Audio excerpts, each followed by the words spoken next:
अस्सलामुअलैकुम स्टूडेंट्स। आज एक नई वीडियो के साथ lecture number 3 7th class. Last lecture में हमने ऑपरेशन ऑन सेट के दो ऑपरेशंस यानी यूनियन और इंटरसेक्शन देखे थे। आज हम इसके रिमेनिंग दो ऑपरेशंस यानी डिफरेंस और कॉम्प्लीमेंट को देखेंगे और इनसे रेलिवेंट एक्सरसाइज के क्वेश्चंस सॉल्व करेंगे। तो सबसे पहले है डिफरेंस। डिफरेंस का मतलब जैसा कि आपको पता है कि मैथ में हम डिफरेंस माइनस करने के लिए यूज़ करते हैं। तो यहाँ पे भी इसका मतलब कुछ ऐसा ही है कि दोनों सेट्स में मौजूद सेम एलिमेंट्स कैंसिल हो जाएंगे और फर्स्ट सेट के रिमेनिंग एलिमेंट्स को हम आंसर में राइट कर देंगे। डिफरेंस के अंदर जब भी हम डिफरेंस फाइंड करते हैं तो फर्स्ट सेट के एलिमेंट्स को राइट करते हैं, जो बाकी बच जाते हैं सेम एलिमेंट्स का कट होने के बाद सेकेंड सेट के एलिमेंट्स को हम आंसर में राइट नहीं करते। आइए इसके एक एग्जांपल देखते हैं। हमारे पास a minus B a difference b करने के लिए दिया गया है। a और b की वैल्यूज़ भी हमारे पास मौजूद हैं। तो जैसे हम a यूनियन b राइट करते थे इसी तरह हम a माइनस बी राइट कर लेंगे।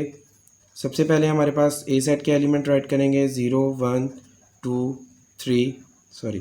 3 माइनस बी सेट के एलिमेंट्स 2 3 4। इसमें हमारे पास कोई कंडीशन नहीं है कि ए सेट में कितने कौन से एलिमेंट दिए गए हैं, बी सेट में कौन से एलिमेंट दिए गए हैं। अगर दोनों सेट्स में कोई भी एलिमेंट कट ना हो रहा हो तो आंसर में हमारे पास पहले सेट के एलिमेंट्स एज इट इज़ आ जाएंगे, और अगर पहले सेट के सारे एलिमेंट कट हो जाएँ तो आंसर में हमारे पास एम्प्टी सेट आ जाएगा।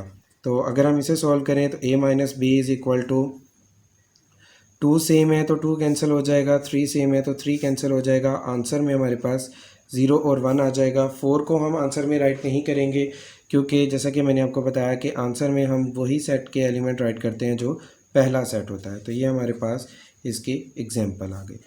उसके बाद हमारे पास कॉम्प्लीमेंट है। कॉम्प्लीमेंट को समझने से पहले आपको यूनिवर्सल सेट के बारे में जानना ज़रूरी है, क्योंकि जब भी हम कॉम्प्लीमेंट फाइंड करते हैं तो यूनिवर्सल सेट में से उस सेट के एलिमेंट्स को माइनस कर देते हैं जो हम कॉम्प्लीमेंट फाइंड करने के लिए ले रहे होते हैं। तो यूनिवर्सल सेट एक ऐसा सेट होता है, जैसा कि हमने डिफाइंस में भी देखा था, जिसमें तमाम सेट्स के एलिमेंट मौजूद होते हैं। इट मीन्स अगर आपके पास 3 या 4 सेट्स दिए गए हैं A B C and D, तो उनके अंदर जितने भी एलिमेंट्स होंगे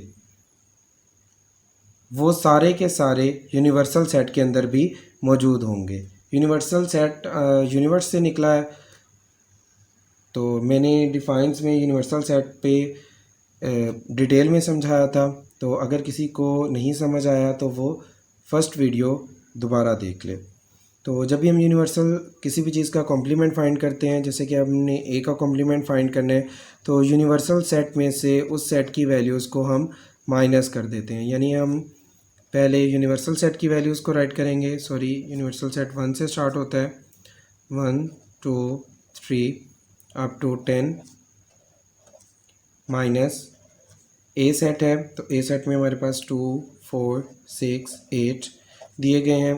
तो करना माइनस ही है, जैसे हमने डिफरेंस में देखा कि हम सेम एलिमेंट्स को कट कर देते हैं और फर्स्ट सेट के रिमेनिंग एलिमेंट्स आंसर में राइट कर देते हैं।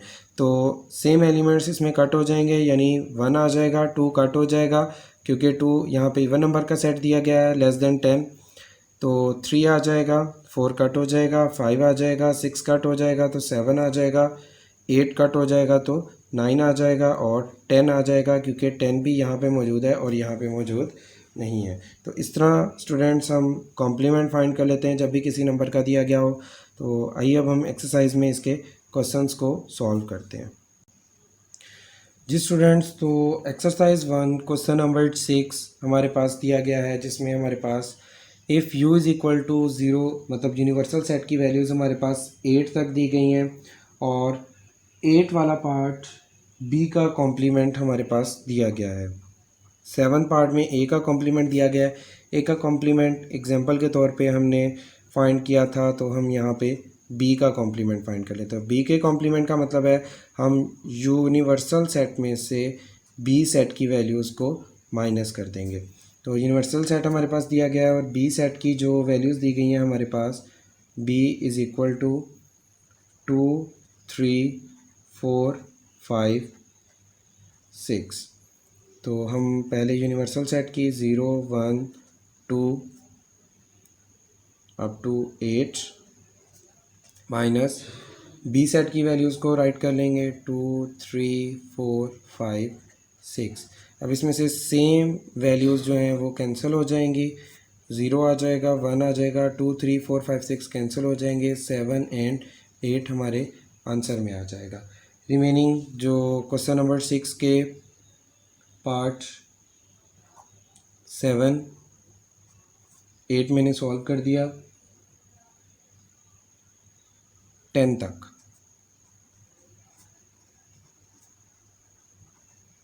सेम है। उसके बाद क्वेश्चन नंबर 7 के पार्ट नंबर 5 से लेके 8 तक इसी तरह ही हमने कॉम्प्लीमेंट फाइंड करने हैं। इसके बाद स्टूडेंट्स हम डिफरेंस देख लेते हैं। तो क्वेश्चन नंबर 6 में हमारे पास जो डिफरेंस के लिए क्वेश्चन दिया गया है वो 9 से स्टार्ट होते हैं और लास्ट 14 तक चलते हैं। तो हम इसका 14 वाला ही पार्ट देख लेते हैं, जिसमें हमारे पास दिया गया है डी डिफरेंस ए। ये जो स्लैश साइन है ये भी हमारे पास डिफरेंस के लिए ही यूज़ किया जाता है, इसका मतलब भी माइनस ही होता है। तो पहले हम डी डिफरेंस ए राइट करेंगे। डी की वैल्यूज़ हमारे पास दी गई हैं 2 4 6 8। डिफरेंस ए सेट की वैल्यूज़ को राइट कर लेंगे 0 1 2 3। दोनों का डिफरेंस फाइंड करना है तो सेम वैल्यूज़ कट हो जाती हैं, तो सेम सिर्फ ए की वैल्यू है जो कि है 2। तो आंसर हमारे पास आ जाएगा 4 6 8। जैसे कि मैंने आपको बताया था कि हम पहले सेट की वैल्यूज़ को राइट करेंगे, दूसरे सेट की वैल्यूज़ को राइट नहीं करेंगे। तो क्वेश्चन नंबर 6 के पार्ट 11 से 14 तक सेम है।